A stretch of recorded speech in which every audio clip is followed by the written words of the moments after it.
Effectivement. J'imagine que le C, c'est pas un très bon résultat, surtout qu'il est rouge. Voilà, ouais, je suis quand même assez surprise en mal, quoi. Ouais, ça m'inquiète. Les enfants, ils sont sensibles. J'aimerais quand même pouvoir être tranquille chez moi sans devoir m'inquiéter de ce que je respire, quoi. La pollution de l'air, on l'imagine, extérieure, dans les miasmes rejetés par la circulation automobile ou les usines. Mais en fait, l'air que l'on respire à l'intérieur de nos habitations peut être de 5 à 10 fois plus pollué que l'air extérieur. Et cette pollution a 3 sources différentes. Il y a bien entendu ce qui peut être amené par l'air extérieur dans nos habitations. Mais ce n'est de loin pas la source de pollution la plus importante. La pollution pouvant émaner des matériaux qui ont servi à la construction de notre habitat et de nos meubles peut être plus grande encore.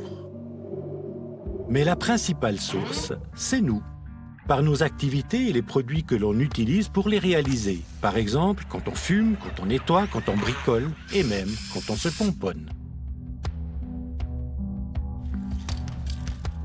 Sous la supervision d'un toxicologue, nous avons voulu savoir quelle était l'ampleur de cette pollution intérieure. Une dizaine de volontaires ont accepté de recevoir nos recherchistes et leur matériel d'analyse. On a ainsi déposé pendant une semaine 2 capteurs spécifiques capables de déceler la présence de plus de 200 composés organiques volatiles, les fameux COV. Ce sont des gaz pour certains classés comme allergènes, voire cancérigènes probables. C'est un peu tout ce qui est des produits, des solvants, des parfums qui sont émis par les matériaux de construction, par la pollution, par les activités, et qui se concentrent dans l'habitat, dans l'air sous forme de gaz, et qui restent quelque part cloîtrés dans cet environnement fermé. Pour illustrer les différentes origines de la pollution intérieure, nous avons choisi 3 cas parmi nos 10 volontaires. Notre premier exemple se situe près d'Orvin, dans le canton de Berne, une ferme posée dans un écrin de verdure à 783 mètres d'altitude très exactement. Elle a été rénovée il y a 10 ans. C'est la ferme des Offrancs et de leurs 2 enfants. Ici, on est bien loin des centres urbains et de leur circulation. Ici, on s'imagine baigner dans un air pur et cristallin. On va dehors. Viens. Je me suis dit que ça serait intéressant une fois de savoir qu'est-ce qu'on respirait. Malgré le fait qu'on habite en campagne, je me suis dit avec toutes ces bougies que j'allume, j'en allume énormément en une fois. Je peux en allumer par soir jusqu'à 20 bougies en même temps, en fait. Et puis l'air, elle est peut-être pas aussi bonne que je le pense, quoi. Bien vu, madame. La qualité de l'air qu'on respire chez vous est jugée mauvaise. En cause notamment les terpènes, des composés organiques volatiles émis par les bougies parfumées et les huiles essentielles. Nos tests en ont révélé 8 différents. Dans cette demeure, l'ensemble des COV décelés atteint 1400 microgrammes par mètre cube, soit 1,4 fois la valeur limite maximale recommandée par l'Office fédéral de la santé publique, une valeur limite fixée à 1000 microgrammes par mètre cube et qui est, soit dit en passant, 3 fois plus grande que celle admise en France.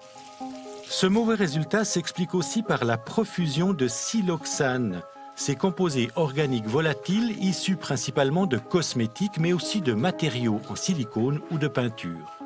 Ici, la proximité de la salle de bain de la chambre d'enfant où les capteurs ont été placés peut expliquer cette forte présence. Ouais, ça m'inquiète. Les enfants, ils sont sensibles. Ils accumulent probablement plus de déchets ou bien de toxiques que nous. Ils s'en débarrassent peut-être moins bien que nous. Ça a peut-être plus d'incidence sur lorsqu'ils grandissent.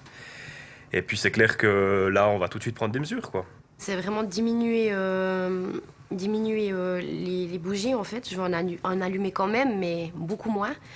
Les huiles essentielles, franchement, je pense que je vais les abolir carrément. Et puis beaucoup plus aérer la maison.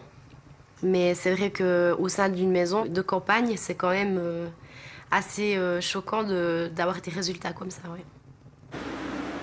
L'influence éventuelle de la pollution extérieure, c'était la raison qui a poussé la famille résidant dans cette maison de Corsier, près de Genève, à nous contacter.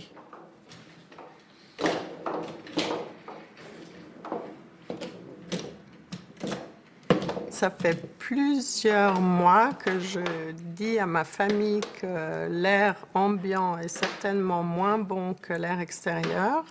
Mais jusqu'à présent, tout le monde refuse ici d'aérer la maison en pensant que l'air extérieur, comme on est près d'une route quand même assez passante, est moins bon que l'air ambiant qu'on a à l'intérieur.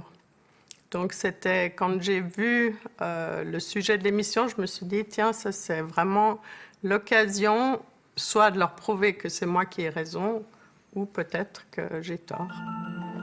Eh bien, vous aviez raison, madame. Les capteurs posés dans la chambre de mademoiselle ont trouvé des composés organiques volatiles, mais pas vraiment ceux redoutés. Pas de traces hors limite de composés volatiles venant de la circulation extérieure.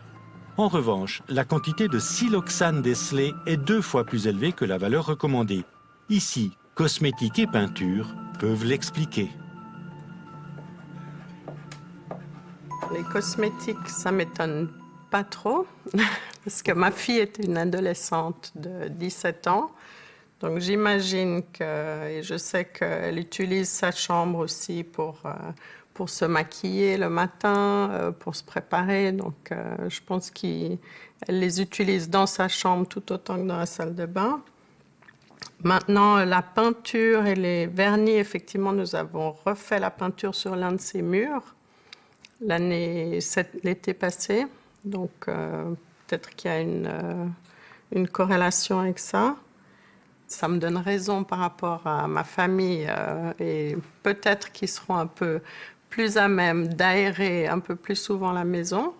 Je pense maintenant, du coup, je vais le faire. Mais comme on n'était pas sûr, j'allais pas l'ouvrir.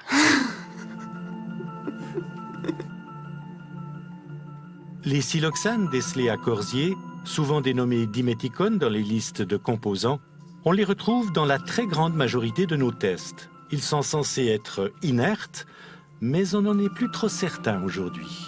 C'est un produit que l'on trouvait il y a 5-6 ans que dans les salons de coiffure. Mais c'est un produit maintenant qu'on retrouve vraiment systématiquement dans tout plein de cosmétiques. C'est vraiment une tendance lourde, mais aussi dans les matériaux de construction. Et les concentrations deviennent vraiment marquantes. Ça devient même, dans le cas qui nous intéresse, le composé volatile le plus abondant maintenant à l'intérieur des habitations.